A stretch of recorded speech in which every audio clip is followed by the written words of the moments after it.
Mesdames, Messieurs, je réclame votre complicité pour faire en sorte que nous tenions une conférence et non un meeting. Je voudrais, par mes premiers mots, remercier les maîtres, femmes et hommes, nos chers professeurs, qui sont les transmetteurs de savoir, à qui de vrais jeunes gens, d'une manière ou d'une autre, votre futur. Merci aux autorités, merci aux enseignants, merci au personnel technique qui ont rendu possible cette rencontre et qu'il me soit permis de dire merci à Ousmane Sonko pour avoir voulu cette conférence. Attendez, le meilleur est à venir. Et à vous aussi, monsieur le recteur, car, voyez-vous, j'ai ici à Dakar une liberté de parole qui me vaudrait peut-être d'être poursuivi pour apologie du terrorisme dans mon pays.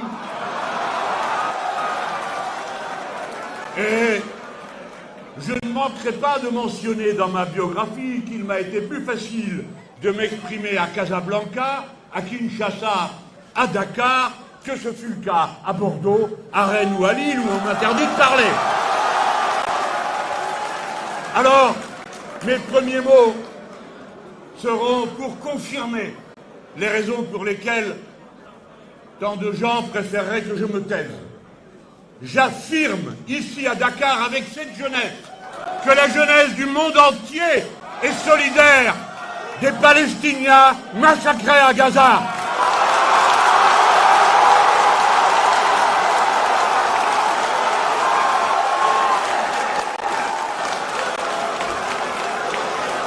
Et pas un instant leur martyre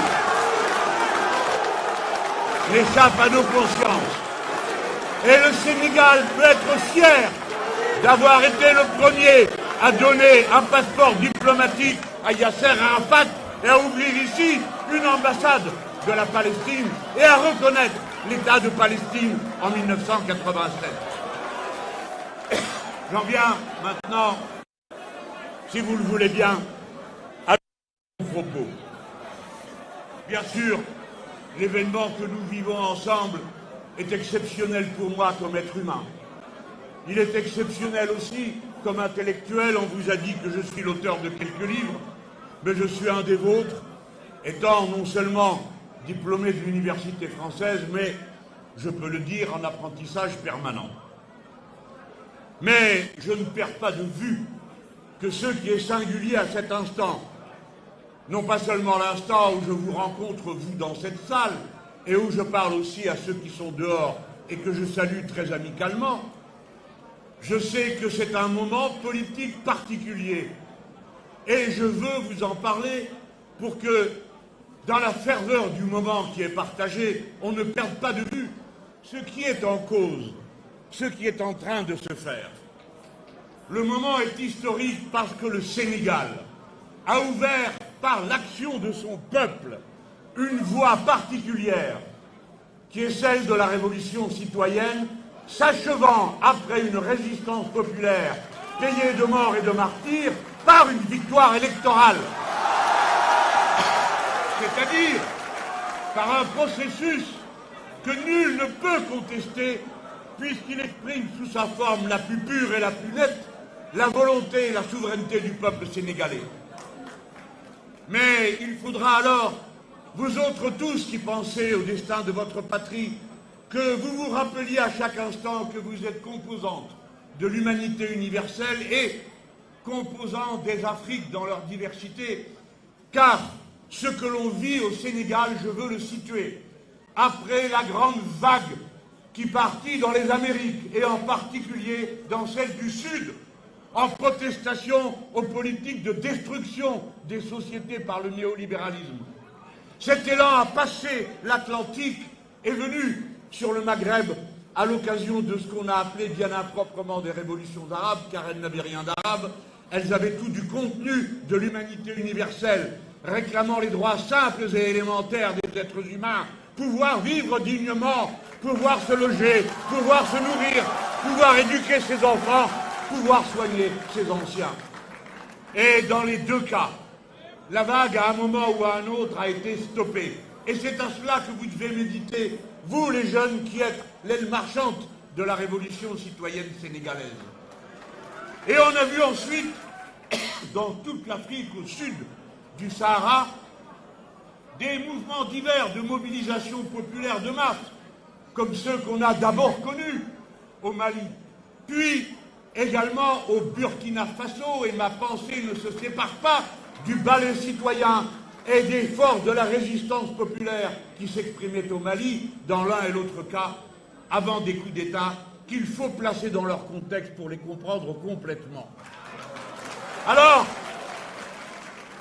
au Sénégal se produit le signal qui était attendu, et notamment par ceux qui, comme moi, sont des théoriciens de la révolution citoyenne. Nous avions besoin, pour notre propre combat, pour le déploiement à échelle universelle de ce que nous entreprenons, nous avions besoin d'une révolution populaire qui a comme moyen l'action citoyenne et comme finalité la citoyenneté, qui s'achève par une victoire électorale. À présent, vous voici rendus au seuil de problèmes très complexes à régler. Bien sûr, ce n'est pas à moi de dire ce qu'il y a lieu de faire. J'ai retenu, naguère d'une présence observée dans ce même lieu, l'art inutile de donner des leçons.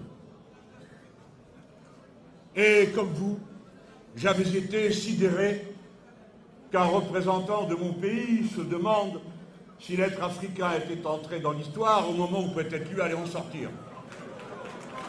Et pas seulement lui politiquement, mais lui dans le sens de ce qu'il exprime, et que même on se met là de faire des leçons à la démographie africaine au moment où les Européens feraient mieux de se préoccuper des causes pour lesquelles ils sont aujourd'hui, dans cette génération, en deçà du seuil de reproduction de la société. Bref, que l'Europe va vieillissante avec à peine 25% de sa population de moins de 20 ans, tandis que chez vous, elle est de 50%. Alors l'observateur le plus superficiel, qui connaît le moins de choses sur la vie, c'est au moins une chose, c'est que le futur s'écrit dans la jeunesse. Et bien sûr avec l'aide des conseils des plus anciens, mais s'écrit dans la jeunesse. Si bien que la jeunesse du monde est donc sa dynamique. Et pour nous, Français, quelque chose d'assez particulier. Non, non, ne vous inquiétez pas, j'ai plus de métier que vous, jeune homme, dans cette archive.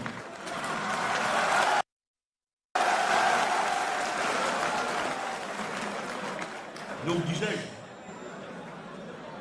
Et pour nous, Français, cela résonne d'une manière particulière, puisque nous avons en commun une langue commune. Et cette langue commune, il est temps de la libérer, elle aussi, par l'action d'une révolution citoyenne, de tous ceux qui auraient voulu en faire un instrument de pouvoir ou d'influence. Alors quel est le moyen d'un autre objectif? Une créolisation intense de nos cultures, de nos mœurs, une manière d'examiner ce qu'il y a lieu de faire. La langue commune appartient à ceux qui la parlent, et ceux qui la parlent les plus nombreux, c'est vous. Dès lors, parlant à ce moment, je sais que je vais être écouté, bien sûr, puisque c'est retransmis en France.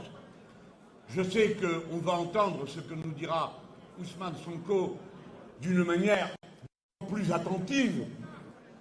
C'est très bien ce qui se joue ici. Et dès lors, la responsabilité intellectuelle qui est la sienne, à la tête du PASTEF, le mouvement, qui, en quelque sorte, exprime la révolution sénégalaise.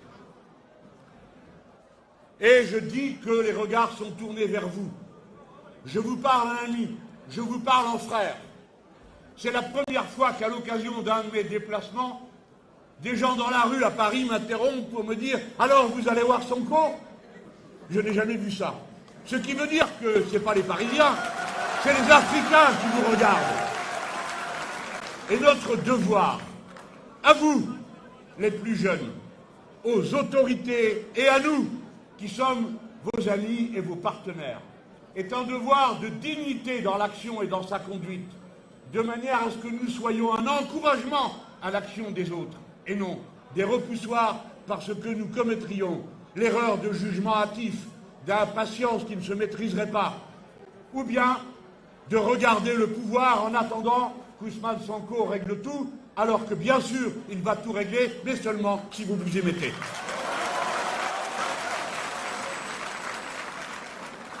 Je veux aussi dire, pensant à mes compatriotes et à ceux qui m'écoutent dans le monde, quiconque cherche à rompre le cordon ombilical qui unit chaque être humain à l'Afrique s'interdit de comprendre l'histoire, car l'histoire a commencé, s'est déroulée, a continué et rebondit aujourd'hui avec cette révolution en Afrique. D'abord, parce que les premières mondialisations sont celles qui ont résulté des migrations humaines. Les êtres humains sont toujours partagés entre le désir de rester pour vivre mieux et celui de partir pour trouver mieux. Mais ces départs, qui ont été un fléau pour les sociétés de départ, ont été un bienfait pour la communauté humaine et les sociétés d'accueil. Pourquoi ? Parce qu'elles ont toujours été l'occasion d'apprendre. Et comme l'être humain n'appartient à aucun biotope particulier, sinon à l'écosystème global, l'être humain s'est donc enrichi de toutes ces expériences que la migration a permis de proposer ensuite à l'humanité tout entière. Il faut le comprendre pour comprendre le processus profond qui unit les premiers royaumes, qui unit la situation de l'Antiquité, par exemple soudanaise, avec celle de l'Égypte, puis ensuite avec celle de Sumer, et ainsi de suite. Ce lien, il faut le comprendre, et le comprendre dans sa réalité concrète. Il existe à travers les êtres humains qui échangent, qui partagent, qui se créolisent. Je n'ai pas dit qui se métissent, je dis qui se créolisent, c'est-à-dire suivant une invention des Africains eux-mêmes, déportés en esclavage, qui inventèrent la pratique de créer une langue, le créole, différente suivant les îles. Pourquoi faire ? Pour pouvoir rester en humanité, c'est-à-dire pour pouvoir continuer à échanger avec les autres. Et non seulement échanger des idées et des mots d'amour, des mots de haine, mais aussi chanter, mais aussi faire le maloya de la Réunion, faire le tambour groka des Antilles, et ainsi de suite. Cette fécondation de l'humanité, par sa migration et par sa créolisation, sont précisément les deux vertus fondamentales de notre espèce, qu'aujourd'hui des courants que je ne peux pas qualifier de conservateurs, car il en est parmi les conservateurs de respectables, mais que je qualifierais tout simplement de racistes et d'ethnicistes, qui en méprisant les uns ou les autres, privent l'humanité de ces mélanges et d'abord leur propre peuple. Mesdames, Messieurs, après ce point en vient un autre. L'esclavage, puis la colonisation ont été infligés à l'Afrique comme la base sur laquelle ce qu'ils appelaient le doux commerce est devenu l'accumulation capitaliste primaire qui a permis ensuite de déverser ces capitaux et de faire naître le capitalisme lui-même en tant que mode de production dominant. S'il n'y avait pas eu l'esclavage, s'il n'y avait pas eu l'incroyable violence de l'esclavage, s'il n'y avait pas eu le crime contre l'humanité pendant 3 siècles de l'esclavage, dont je m'honore de vous dire que c'est à un insoumis que vous devez que le Parlement européen ait voté la reconnaissance de l'esclavage comme crime contre l'humanité. Cet homme s'appelle Younous Omarjee, et son nom, je crois, est à lui seul un récit.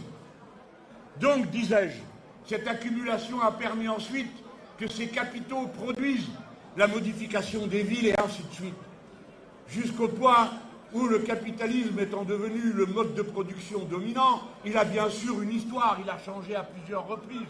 Et à quoi bon répéter les catéchismes du siècle précédent?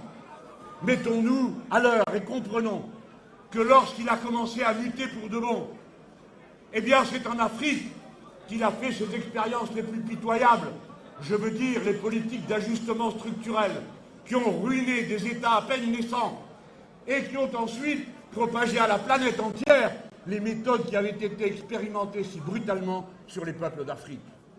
Par conséquent, il n'est pas une étape dans laquelle vous n'ayez été directement impliqué en première ligne de ce qui se passait dans l'histoire qui ensuite s'est répandue. C'est pourquoi je forme le vœu, à l'inverse, qu'au moment où vous entreprenez, vous autres Sénégalais, cette révolution citoyenne, elle ait la même capacité de propagation du bonheur qu'hier il y eut la capacité de propagation du malheur. Voilà ce que je vous souhaite, mais ce sera seulement pour dire que si vous vous êtes trouvé dans cette situation, vous voici de nouveau, mais vous ne le savez pas toujours, à l'avant-pointe du phénomène humain tel qu'il est en 2024. Et pour une raison qui ne doit rien à l'idéologie et qui doit tout aux faits. Quels sont les faits majeurs de notre temps? Le premier de celui-ci est le nombre des êtres humains. Comprenez que les Européens s'en inquiètent, et aussi les Nord-Américains. Le nombre des êtres humains, parce qu'il aura fallu 300 000 ans pour atteindre le premier milliard d'êtres humains. Il n'aura fallu que 100 ans pour atteindre le deuxième. Et dans ma génération, on a connu 2 doublements de la population mondiale, ce que je ne vous souhaite pas, car sinon ça vous amènerait à 32 milliards d'êtres humains. Nous sommes dorénavant 8 milliards. Et à la fin du siècle, nous serons sans doute 11 milliards. Dans le même temps, le continent que l'on nommait le continent vide, l'Afrique, sera en 2100, avec 4 milliards 500 millions d'habitants, quasiment à la moitié du total de la population humaine. Par conséquent, je vous demande d'y réfléchir comme intellectuels que vous êtes, femmes et hommes. L'essentiel du défi que portera l'humanité résultant du phénomène humain de propagation de l'humanité sera sur vos épaules. Vous êtes la première génération, n'applaudissez pas, la nouvelle n'est pas si fameuse. Vous êtes la première génération qui doit répondre à un défi dont l'enjeu est l'existence même de l'espèce humaine. C'est-à-dire, qu'allez-vous faire pour inventer un mode de production qui ne soit plus celui dans lequel nous vivons? Si tout le monde vivait comme des Sénégalais, il suffirait d'une planète pour y vivre. Mais si tout le monde vivait comme un Français, il en faut 5. Si tout le monde vivait comme un Nord-Américain, il en faut 20. Or, cela n'existe pas.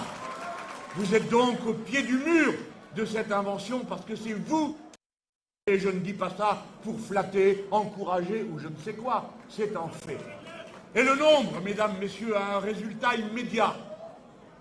C'est que l'humanité, celle de vos pères et grands-pères, plutôt vos grands-pères, était une humanité rurale, essentiellement, et peu urbaine. Depuis 2008, il vit plus d'êtres humains en ville qu'à la campagne. Et au Sénégal, c'est depuis 2022 que cette transition s'est faite. Si ce sont les villes, alors, sans que j'ai besoin de vous en dire davantage, là encore, si la dynamique est sur ce continent, le résultat s'y trouve aussi, ainsi que son résultat politique. La ville produit des relations politiques particulières. L'homo urbanus n'est pas le même citoyen que celui qui vit dans des communautés humaines éparpillées.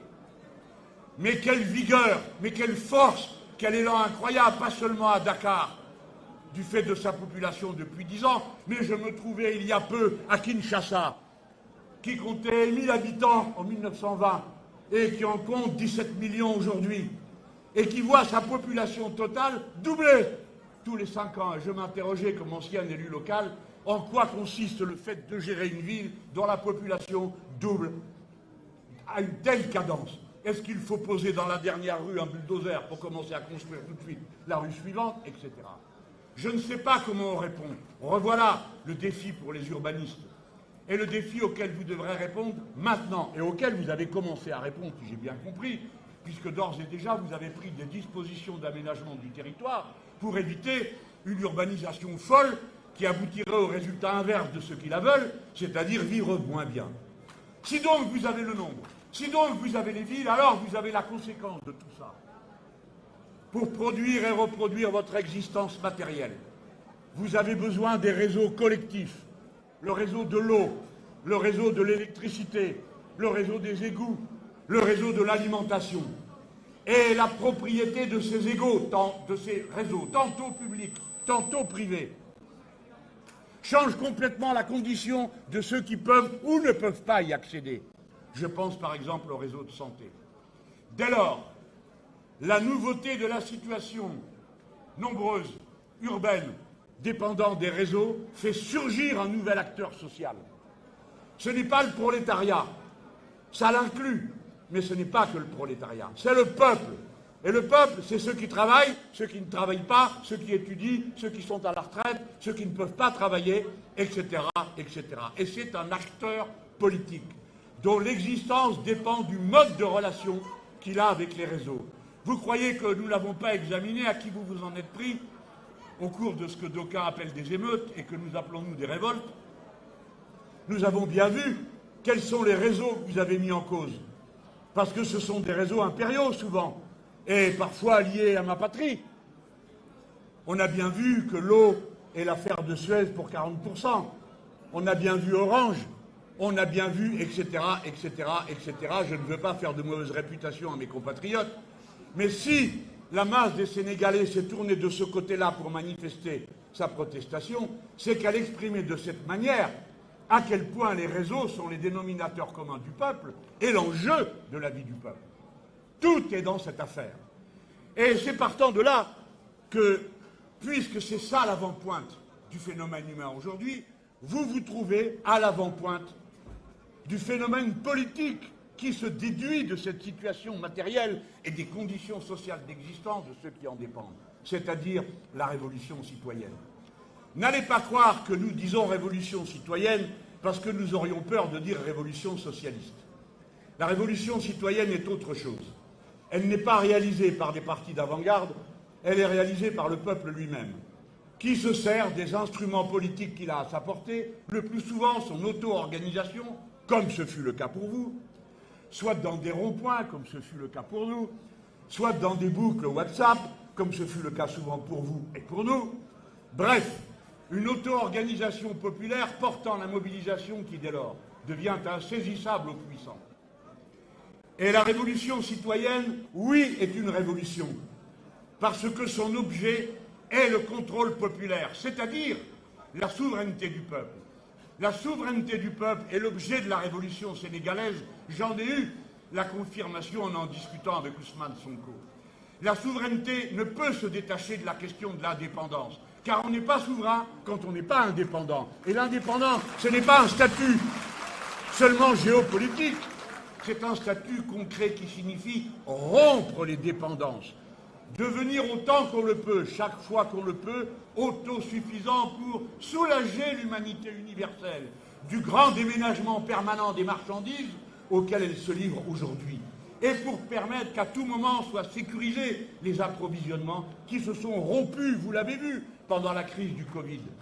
Si bien que tous ceux qui nous prenaient la mondialisation comme le sommet de ce que l'expérience humaine pouvait être, en oubliant de dire que leur mondialisation, c'est une nouvelle organisation du travail international reposant sur un seul et unique avantage comparatif. Qui on peut moins payer ou on peut mieux saccager sans payer. C'est-à-dire une irresponsabilité sociale et environnementale qui est une des questions majeures de notre temps pour ce qui est du contrôle politique. Donc, si souveraineté et indépendance vont ensemble, chacun comprend que la liberté va avec. Et que son enjeu, la liberté, est le contrôle populaire. C'est pourquoi cette révolution est dite citoyenne, puisque son moyen est citoyen, les citoyens, et son objectif est la citoyenneté. Ensuite, quel programme sera appliqué? C'est ce que nous allons voir. C'est ce que nous allons voir. Mais aucun pouvoir issu d'une révolution citoyenne ne peut, et souvent ne veut, échapper à l'injonction qu'il a reçue des masses, permettre cet autocontrôle. Mais surtout, l'implication. C'est pourquoi je partage avec le PASTEF une idée fondamentale de l'action politique. Elle doit être inclusive. Elle ne doit pas être de surplomb. Elle n'est pas une injonction que les dirigeants font aux masses. Elle est une osmose. Et pour mieux dire, une symbiose, une complémentarité des niveaux d'action. Si cette complémentarité se rompt, alors le pacte politique lui-même se rompt. Toute la question posée. Et donc pour nous tous, et d'abord pour nous qui théorisons, quelle sera, dans les processus qui vont venir, la place de l'initiative populaire. Ce n'est pas une question simple à régler. Il ne suffit pas de dire « yaka, faut qu'on, on voudrait que », et réclamer comme si on était au pied d'un arbre de Noël. Il s'agit de s'impliquer, d'intervenir et de trouver les formes qui permettent de rendre cette insertion inclusive pour la patrie tout entière. Voilà pourquoi j'approuve et je trouve marquant pour nous que le PASTEF se dise parti patriote. Car voyez-vous, l'idée de nation est née dans mon pays. Mais à l'époque, elle voulait dire non au royaume. Elle voulait dire le peuple. Et le mot a été récupéré. Si bien qu'à la fin, la nation est devenue le prétexte à la barbarie. Elle a donné le nationalisme. Mais le patriotisme, ce n'est pas le nationalisme. Le nationalisme, c'est la haine des autres. Le patriotisme, c'est l'amour des siens. Et en cela, les deux concepts, aujourd'hui, s'opposent. Mais c'est évidemment le statut de citoyen qui règle tout. À partir de là, si vous êtes dans une révolution citoyenne, et vous êtes dans une révolution citoyenne, alors il s'agit de déployer, je ne vais parler que de la partie la plus simple pour moi, puisque je suis français, c'est-à-dire que je ne suis pas sénégalais, à moins que vous décidiez de me donner une carte d'identité. Mais pour l'instant, ce n'est pas le cas. Et je crois que vous n'avez pas besoin de moi pour trouver des bonnes idées. En tout cas, on peut les partager. Si indépendance, souveraineté et liberté sont liés avec la citoyenneté, alors il faut que dans l'arène internationale, on voit surgir une nouvelle politique. Une politique réellement non alignée. Et une politique réellement non alignée, ça ne veut pas dire être neutre. Ça ne veut pas dire je ne m'occupe pas de ce que vous faites. C'est l'inverse. Ça veut dire je me mêle de tout, mais sur la base des mêmes principes tout le temps. C'est-à-dire le contraire de ce que font les Européens et les États-Unis d'Amérique.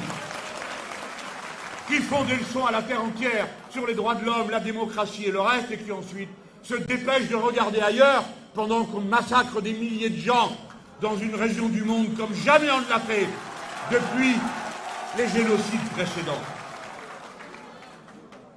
Ne perdons pas de vue qu'il en faut les moyens intellectuels. Et le premier des moyens intellectuels est de rompre avec l'idéologie qui a pourri toute la fin du XXe siècle. Cette idéologie, les Allemands lui ont donné un nom. Ça s'appelle l'ordolibéralisme. En gros, ça veut dire la politique ne se mêle pas d'économie. Car l'économie ferait l'objet d'une autorégulation spontanée par la main invisible du marché qui réglerait tout. Tant et si bien que les politiques de tous les États ont consisté pour l'essentiel à défaire toutes les règles.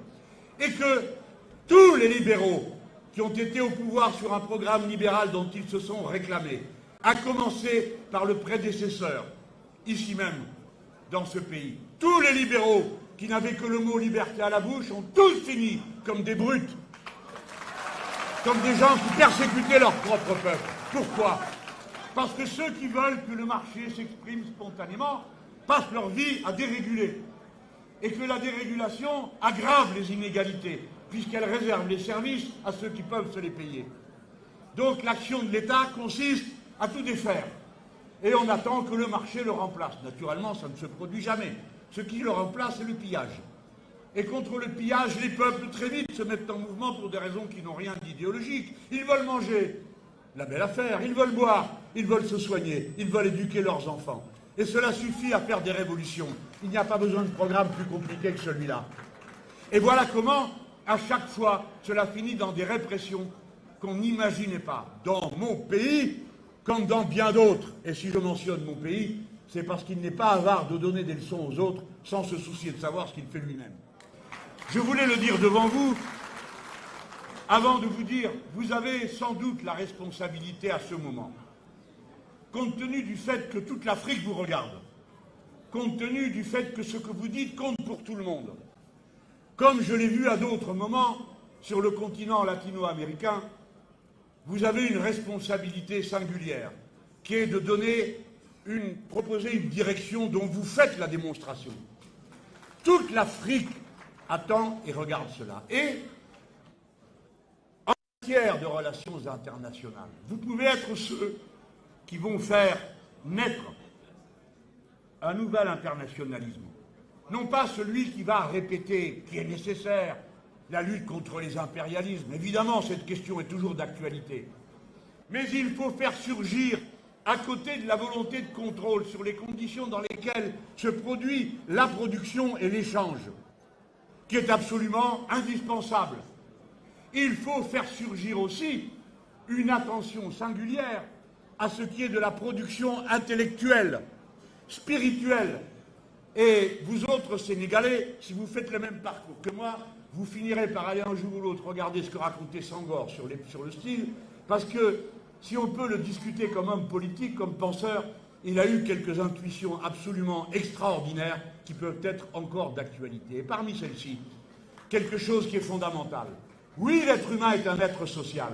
Oui, il doit produire et reproduire les conditions de son existence matérielle. Oui, c'est vrai, les conditions de production de l'existence matérielle déterminent des rapports sociaux et des rapports de domination. Mais les êtres humains sont des êtres de culture et ils ne peuvent être des êtres sociaux qu'en étant des êtres de culture, c'est-à-dire faisant transiter leurs relations sociales à travers des rites, des chansons, une langue, des costumes, des cuisines, des musiques, bref, tout ce qui fait cet à côté que dédaigne le plat matérialisme absurde des libéraux qui, naturellement, n'a rien à voir avec le matérialisme philosophique dont, pour ma part, je me réclame.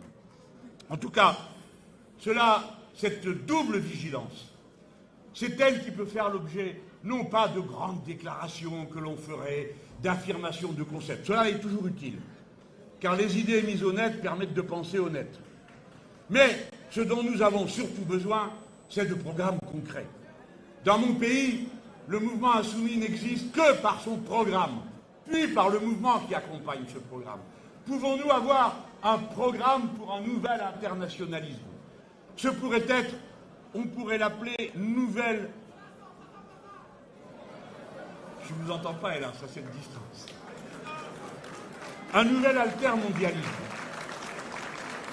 Parce qu'il tiendrait compte de ces deux objets. Je vous rejoins, Président Sonko, quand vous m'avez dit qu'il était temps de se préoccuper des productions comme l'intelligence artificielle et son contenu. Ah mais si vous voulez, j'arrête tout de suite. J'ai mal interprété, je n'arrive pas à interpréter les signes à cette distance. Je sais que c'est dur, hein, il fait chaud. Donc, disais-je, la production intellectuelle est en soi un enjeu. Tous vous avez entendu parler de l'intelligence artificielle. Tous vous avez entendu parler de ChatGPT. Eh bien, mesdames, messieurs, ChatGPT apprend en anglais. ChatGPT traduit le reste et vous propose, à partir de ces traductions, bien sûr, la traduction est la démonstration de l'universalité de l'être humain. Mais il existe d'autres systèmes. Les chercheurs du CNRS en ont mis un au point. Il s'appelle Blum. Mais lui, il apprend 46 langues, dont une dizaine de langues africaines. Et bien sûr que c'est un enjeu de savoir comment rentre l'information, car cela détermine comment ensuite elle va sortir et dans quelles conditions elle va être traduite. Car la traduction, c'est aussi à la fois l'universel et le fait qu'on ramène à un socle commun. Si vous voulez que tout soit ramené au sabir des boutiques d'aéroport, qui est aujourd'hui l'anglais, et à l'incroyable simplification de la réalité que contient cette langue à cette étape, en tant qu'outil d'intervention entre les êtres humains, alors il n'y a qu'à laisser faire ChatGPT. Mais si l'on veut que l'intelligence artificielle soit réellement une intelligence humaine, il faut qu'elle prenne en compte la diversité humaine elle-même. Or de cela, il n'est jamais question. Il faut qu'il en soit question. De même, la propriété des savoirs scientifiques ne doit plus pouvoir être privatisée. Dans mon pays, jusqu'à 1959, il était interdit de déposer un brevet sur un vaccin. Il faut donc que soit porté comme une cause commune politique, je ne dis pas par les États, bien sûr par les États, mais par les militants, par les partis politiques, le fait que nous réclamons l'accès libre à tous les savoirs scientifiques de toute l'humanité. Parce que, voyez-vous, c'est à ce prix que la culture cumulative des êtres humains peut se diriger dans le sens du progrès. Sinon, la culture cumulative ne sera rien d'autre qu'une addition de segments et de compartiments de propriété privée de savoir dont ceux qui ne peuvent se les payer seront définitivement privés.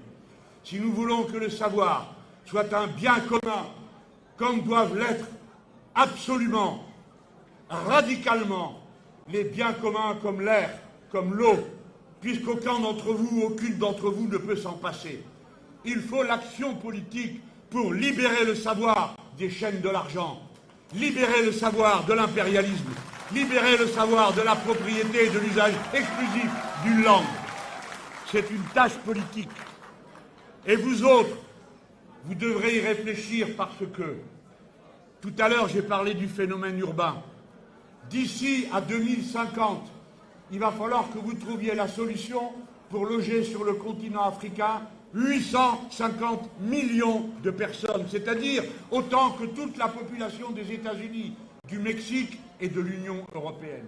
Et cette incroyable population, elle a d'abord comme premier devoir, premier besoin, le besoin humain fondamental, la transmission du savoir. Le savoir que la famille transmet, bien sûr, et donc les conditions de la socialisation familiale qui dépendent de beaucoup de conditions matérielles dans la vie en ville, mais également la transmission intellectuelle.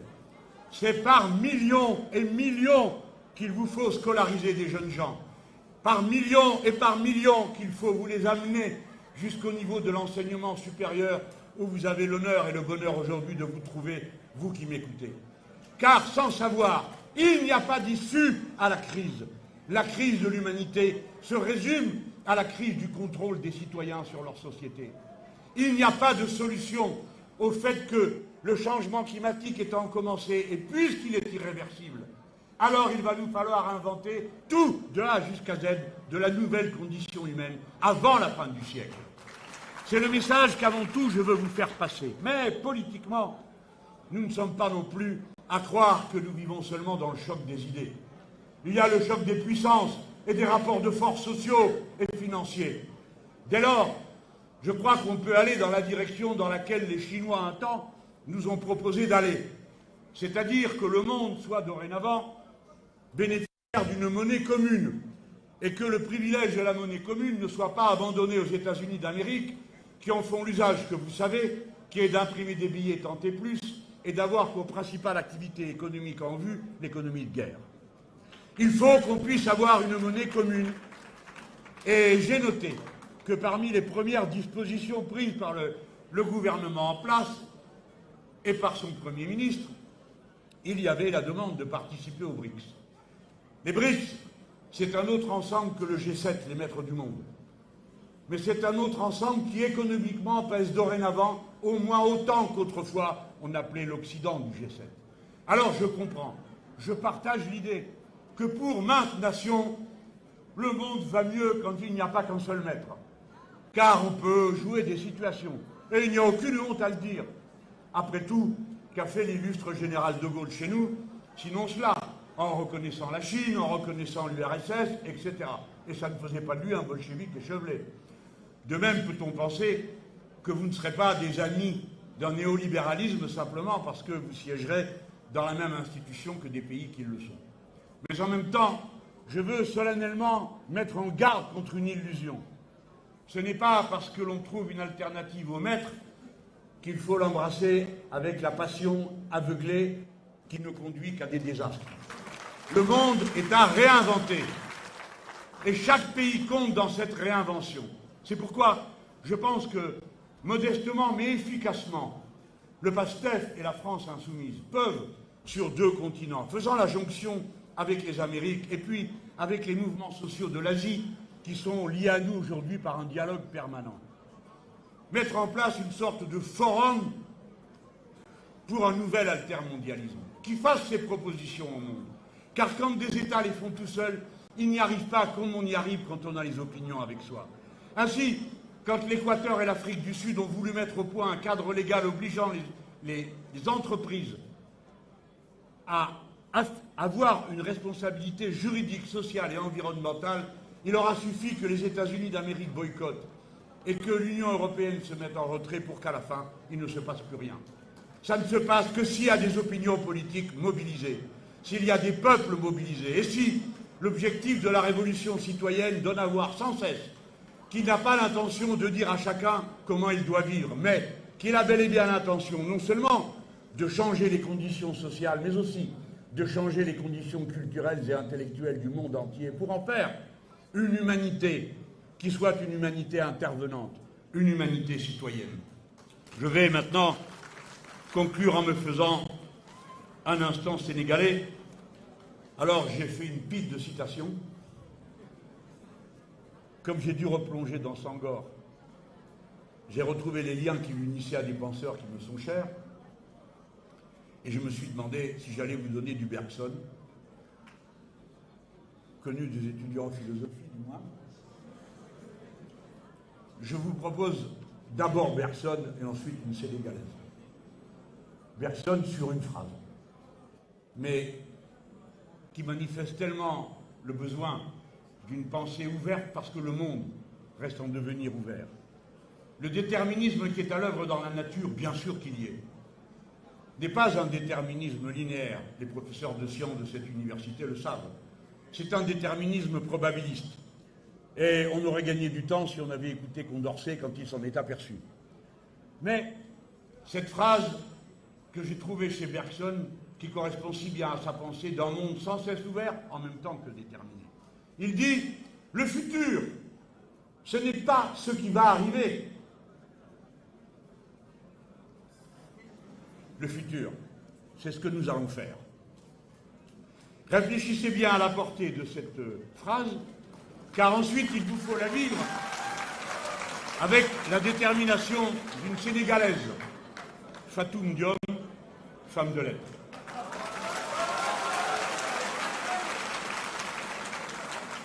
Chaque pas mène vers un résultat escompté. L'espoir alors se mesure au degré de combativité. Bon courage.